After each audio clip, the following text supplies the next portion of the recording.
And in this room, I would like to introduce Tami Cannizzaro, the Director of Marketing for the IBM Industry Solutions Division.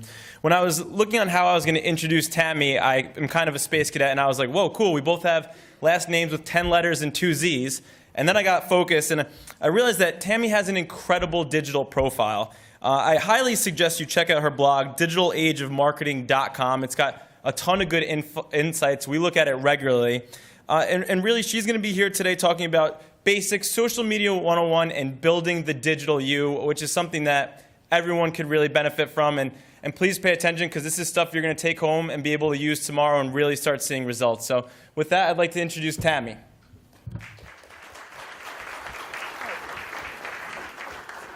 Thanks so much. Here's the infamous clicker. So okay, great. Let's see, great. Let's see how we're doing here. Uh-oh. There we go. So I'm going to start off with just a little bit of a story about my journey, which hopefully will be helpful to you.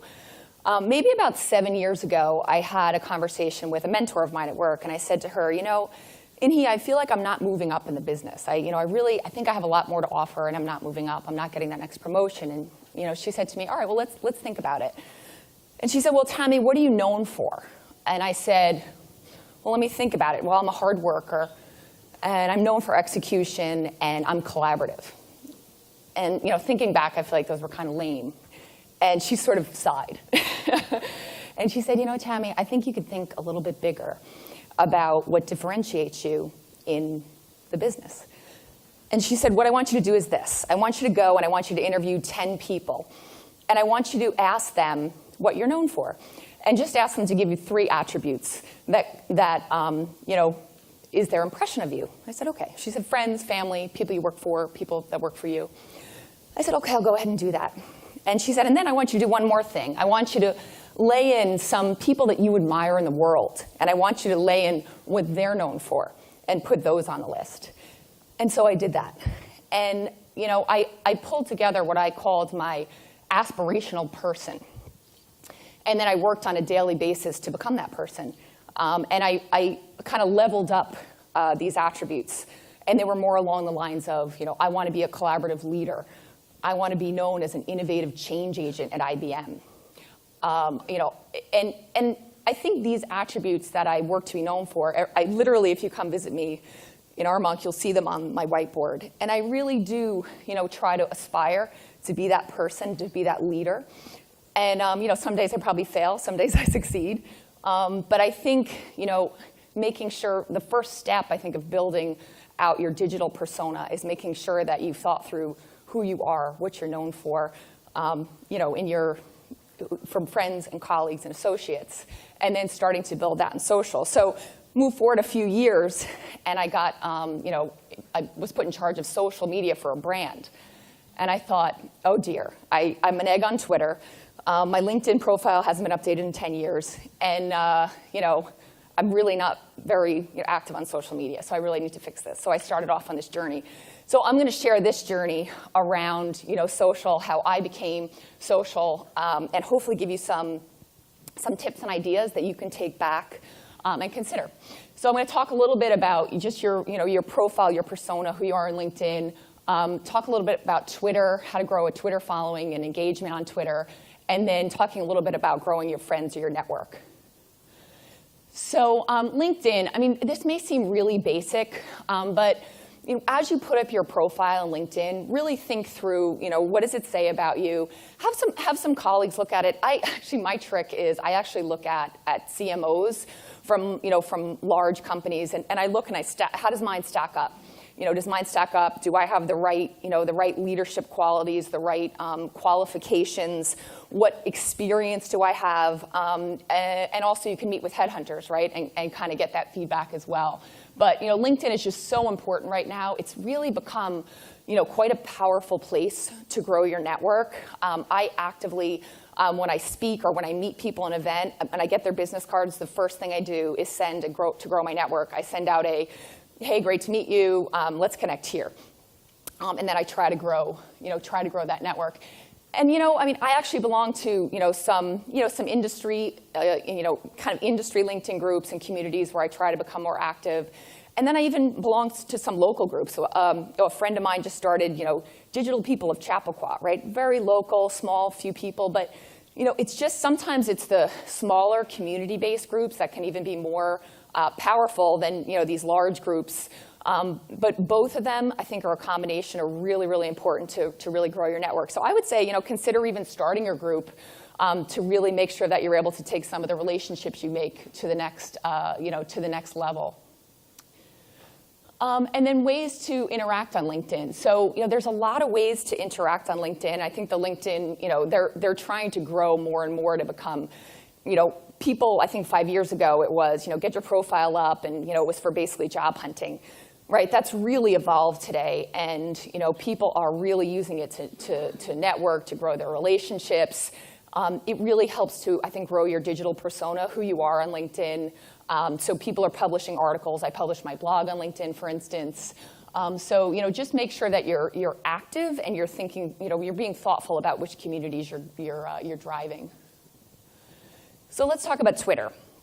So I'm actually a big Twitter addict. I see a lot of you taking notes. What I've done is, rather than take notes, I tweet. So if I am at any presentation, if I'm listening, I'm actually even do it in the office. So if we're sitting in a meeting, I'll live tweet people if I think they've said something clever. So you really have to watch me. But it helps, I think, to establish your expertise. And also, what's so cool about Twitter is that those people who are active on Twitter tend to be very social. John Hall and I, the previous speaker, met through Twitter. And I think at some point we were both tweeting at a conference, and he IM'd me and said, hey, we should meet, da-da-da. We're sort of like mind. I've met so many people through Twitter, and I think it's not so much like tweeting one another, it's more making that relationship and figuring out the business relationship there for building your network. So I'll talk a little bit too about growing on Twitter. So a lot of people say to me, Tami, I don't feel comfortable, on Twitter. I don't really know what to tweet. So I'm gonna just talk a little bit on that, actually. First, pick a username that's kind of easy to remember. Some people do, like I actually know this woman, she's called the LinkedIn Diva. And she's actually grown a business just out of driving LinkedIn. I'm Tami Cann, Tamicann, and people say, oh, that's good because that's really easy to remember. But be thoughtful about that you have a name that's easy to remember. Try to stay away from tricky characters, because often it's nice to be able to tell people where they can find you that it's memorable.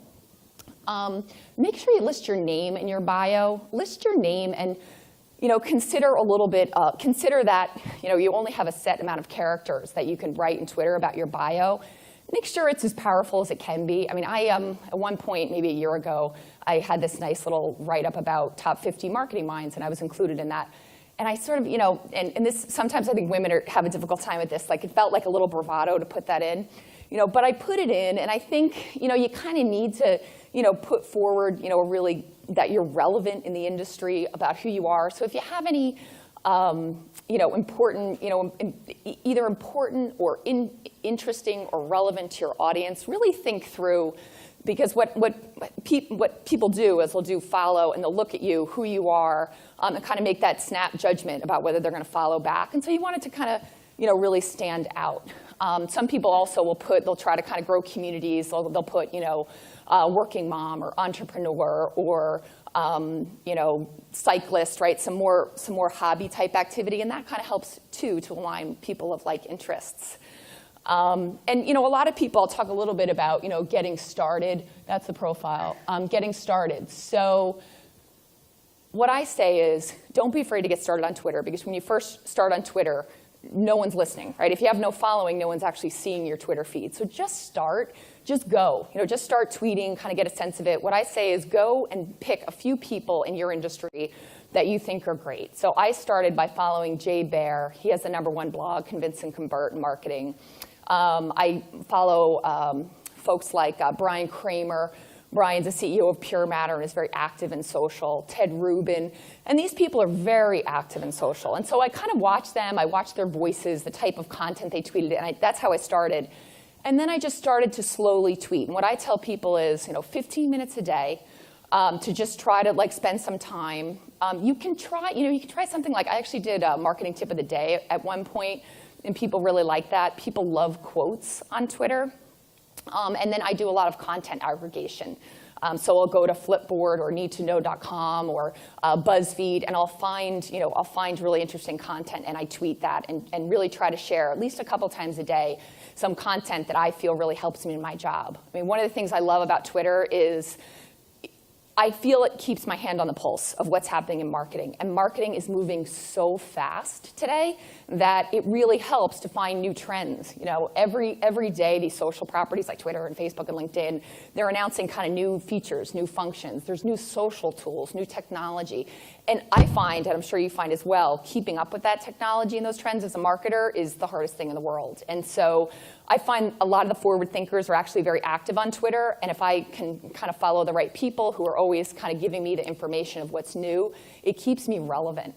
You know, and I'll say, oftentimes, you know, I find that because technology is moving so fast and this profession is moving so fast, you know, I think it's very hard to keep up for people who aren't very active on, you know, on social. So lists to create on Twitter. This is another area that I think really helps me. I actually have a follow back strategy, which means for the most part, I follow back people who follow me on Twitter. I actually, I'll tell the story. I have a mentor of mine, Ted Rubin. He's got, I don't know, 150,000 followers and is very, very active. And I was speaking with him one day, and I said, you know, Ted, it's taking me, you know, so much time and energy to follow all these sort of, you know, unseemly people that are following me on Twitter, you know, and to clean up my lists, and you know, I've got like these prostitutes following me. I don't know what's going on, you know, that can't be good. And he said, you know what, Tami, prostitutes buy stuff too. It's fine. So I said, okay, you've got a point. But I mean, really, I think you can't worry too much. What I do is I literally follow people if I see they have marketing, you know, any type of a relationship that's relevant, I do a follow back. Because what people do to get started, and I'll give you my little trick. So when I first started, you have no following. It's a little depressing because you feel like you're tweeting, you're putting all this thought into it, and literally no one's following you. So what you do is you sort of start to follow followers, relevant followers. So pick somebody like Jay Bear, and you can go to justunfollow.com. And you can pick Jay Bear. You could say, I want to see who's following Jay Bear, because these people probably have an interest in marketing and social media and are in my space. And that's how you get started. And what I did was literally just follow 50 people a day, every day. And then as people like maybe don't follow you or it's not the right content, you unfollow them. And I would say I did that probably until about 2000, because what happens too is people, they'll look at you and they'll say, well, okay, Tami only has, 5 followers, so I'm not going to follow her. She's not really active. She's going to be inactive, and she's not going to really contribute. So you kind of need to do that just to get, sort of a decent base of followers. So that's kind of the little trick. You can continue to do that to grow and grow and grow, but I actually now just grow organically, because I just, frankly, it's very rote. So lists. So creating lists. Just really think through. I have a must-follow list of people that I really actively follow, actively retweet and share, fellow bloggers. You can also join Triber, Tribberr. And Triber is a great place to either, build a community of kind of people of like minds. And what happens is if you publish a blog, like let's say you're a blogger, you can actually build a community within Triber or join a community within Triber, and people will automatically kind of tweet and share yours. And it's sort of a, give to get kind of relationship. So what to share, just a little bit about what to share. I've mentioned quotes are really hot. Videos, any type of interesting content that's maybe fresh. I once heard it said, and I kind of agree. Don't share Mashable because it's just so. Nothing against Mashable, it's great. I like it. I read it, but you don't really need to share stuff that's so mainstream that it's the first thing that comes into your reader at any rate. So maybe try some. You need to kind of find some interesting content and add your little 2 cents on it. So one of my tricks is just very simply that rather than just sharing an article and retweeting it, I actually try to take out a really relevant quote from it that would give you some instant value, and then share the article. So I've added some value there, right? I've given you, something right off the bat if you're not going to go read the blog, or at least a reason to read the blog. So little things like that I think can help. And then you also really need to think through again, just like in terms of thinking through who you are and what you're known for, you really want to make sure that you get into a zone, right? So my topics are, and you can see this on Clout. If you go to Clout, you can see who you are, what you're known for, kind of thing. So I'm known for marketing, social media, and there's some IBM content in there too. And I have a lot of IBM, kind of sharing influence. So that's what I'm known for, and I really do try to keep within that space. So tweets for me aren't kind of red herrings. And so this is just a final thought on consider a blog. Consider, and John touched on this. When people Google you, which they are, whether it's for a job, whether it's before a meeting. I mean, today before I take a meeting with a new agency, I typically Google the people, see who they are. I look on Twitter, see whether they have a following, especially if it's an agency that's involved in social. I think people more and more are really before you make the phone call or before you walk in the door, Googling your name, figuring out, who you are in the industry, who you are in the world. And so making sure that you have relevant content. I usually try, if I'm at an event and they're doing a taping or speaking opportunities, right, any type of writing opportunities, guest blogging opportunities, really try to actively seek them, because that way, that is what will come up when you Google your name. I have an easy name with Tami Cannizzaro because it's a unique name. There's one other Tami Cannizzaro, and she's also, interestingly enough, a marketer. But if your name's, Dave Thompson, you're going to have a tougher time, rising to the top of Google search. So it's a little bit of a harder game.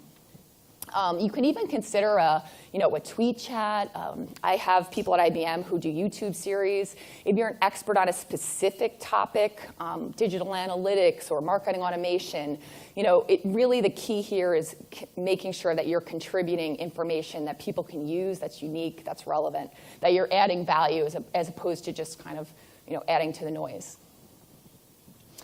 And so I'll just leave you with a few thoughts on I personally feel that maybe 7 years ago, 5 years ago, you could get away without having a social presence. My personal belief is that today it's really, really important in business to make sure that your digital profile is powerful and relevant and shows what you're known for. 1 in 5 minutes online is spent on social networks. So people, when you think of the way people are consuming information, it's really interesting how it's flipped, right? It used to be brands like IBM could, really buy a conversation through television advertising, right? But now today, the conversation around your brand in your industry is really happening at a grassroots level, right? People are the conversation. It's really, really important, I think, in business, whether you're in a small company or in a large company, to have an active voice in your company. And I think it will help both in your career, in your network. I regularly, actively take relationships that I've met online and turn them into, real meaningful relationships where, and it can be from something as simple as, we share one another's blog to, hey, I need an agency to help with X, Y, Z. Can you help me out with someone? Just building that active network, or, somebody needs a job. Did you have, or I'm hiring, right? All this kind of stuff, I think, is, fair game for social to really help you do some of that heavy lifting. And this is just the final thought about, just keep that in mind, that, customers are Googling your name, colleagues are Googling your name. If you're trying to get business from someone, it's important who you are. I mean, we actually, interestingly enough, in sales at IBM, a lot of the sellers reach out to me and say, hey, Tami, can you help me get, a more active presence? Like, what should I do? Because, like, even call reps who are on the phone realize that if they call and say, hey, my name is, John Jones, that, it really helps if they have a little portal with their name and who they are and their expertise. So, it's really important, I think, across an organization. And we've, at IBM, we've made it a priority to actually push our people as brand advocates, which is great. I'm amazed at how many times I'll meet marketers from different companies, and they'll say, well, we have to go through legal to tweet, or, we're not really, asked to be active on social. Because I actually, always say, if you're not comfortable with your employees, telling your brand story or being advocates, then the conversation is happening out there. So, who do you really trust to be having it? So, so that's really, I think that's all I had for today, I'll just leave you with that final thought. Okay.